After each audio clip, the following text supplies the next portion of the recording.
আল্লাহ আমার সৃষ্টিকর্তা, আল্লাহ আমার সবার কাছে প্রিয় যিনি তিনি আমার রব।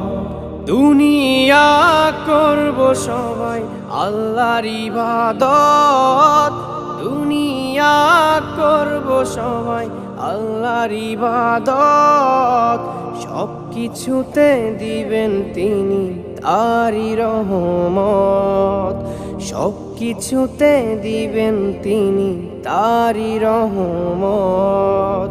আল্লাহ আমার সৃষ্টিকর্তা, আল্লাহ আমার সবার কাছে প্রিয় যিনি তিনি আমার রব। আল্লাহ আমার সৃষ্টিকর্তা, আল্লাহ আমার সবার কাছে প্রিয় যিনি